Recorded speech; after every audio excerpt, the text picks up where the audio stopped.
You see, education is not based upon memorization.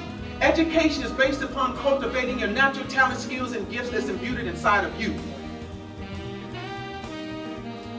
So I'll start off by telling you my story.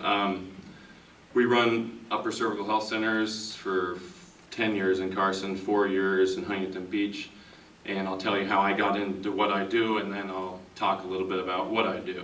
So my story starts 22 years ago. I was on the baseball team in high school and got into a wrestling match like boys do, and I was losing the wrestling match. And I was dropped upside down on my head from about 3 feet off the ground. And when it happened, I heard under my skull, and the first thought was, oh no, I hope I'm not paralyzed. That wasn't exactly verbatim what I thought, but. So I rolled over, stood up, I had no pain, I wasn't paralyzed. I figured nothing happened because being male, we do a lot of dumb things growing up, right? And so I went through the rest of the day, went to sleep, woke up the next morning, and it was in the rearview mirror. Fast forward about 6 months, and all of these health issues started developing. And because it was slowly and kind of cyclical, I didn't put the two things together, the trauma I had and the problems I was having. In large part because in our healthcare system, we aren't taught that your spine has anything to do with your health, so why would I connect the dots? But within 6 months, I had a headache for the next 2 years, literally like someone kicked me in the back of the head.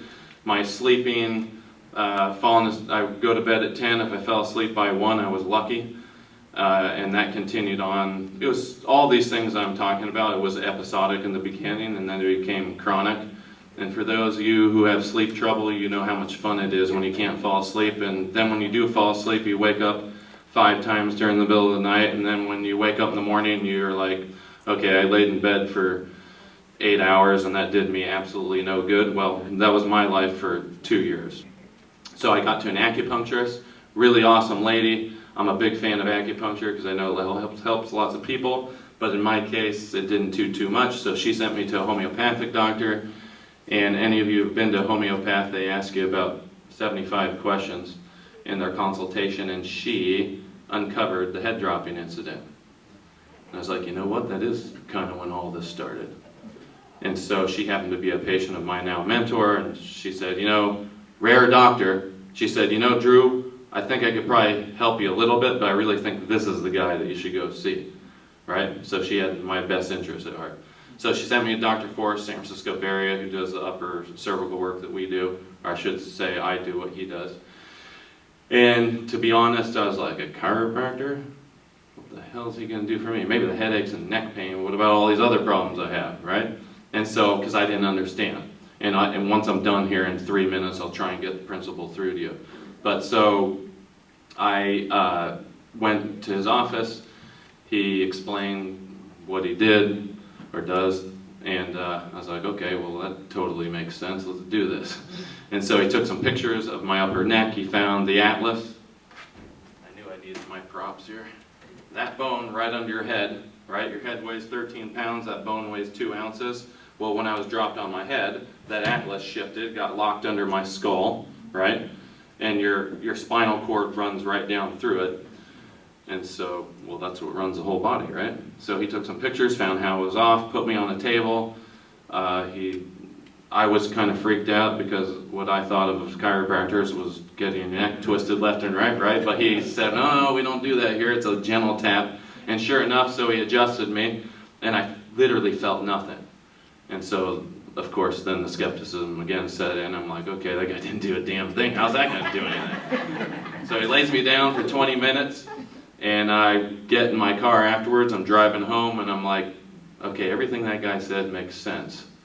But how the hell is that going to do anything? But I got to go with this because it makes sense. So I go home. I don't feel any different the whole day. I go to sleep. Now, again, I was someone 3 hours every night for 2 years, and I woke up 5 times a night. And when I woke up in the morning, I felt like a truck ran over me. I literally slept straight through the night, and when I woke up in the morning, I'm like, I don't remember falling asleep. I didn't wake up, and I don't feel like a truck ran over me. I mean, I wasn't perfect like I was prior to being dropped on my head, but there was a shift. And so the next thought was, I don't know what the hell that guy did, but he did something. And so over a period of time, my body went through a healing process, and it turned my whole life around, here I am 22 years later telling you my story, which I've told about 8,000 times. So here's what I call Upper Cervical 101 in 3 minutes, just to explain to you how something like I went through can transpire. Can you all see this?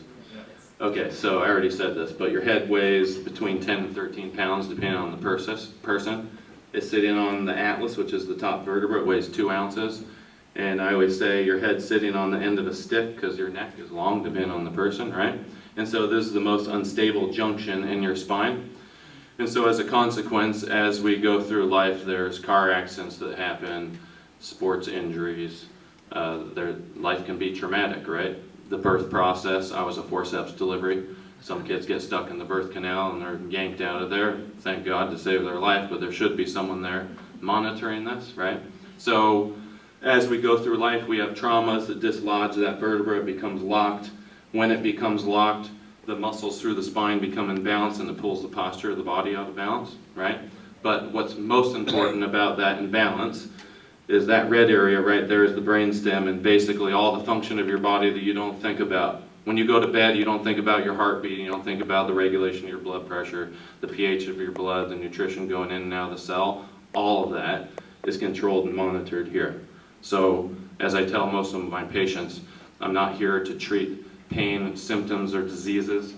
We're here to correct this structural problem so your body can function the way God intended it to function. And so, as someone goes through care in our office, once we've taken x-rays that tell us exactly how that vertebra is off, we then make a correction to get it back where it should be. Our goal is to get it to stay there, right? I know I've done my job when the person's holding the correction, they're doing better, and I don't have to see them all the time.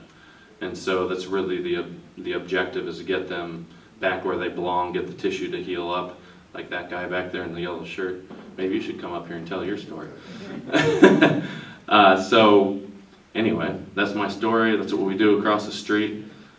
We offer a free consultation exam. Any of you can take us up on that, and if after you've heard that you're not interested, you can say no thanks and you won't offend me.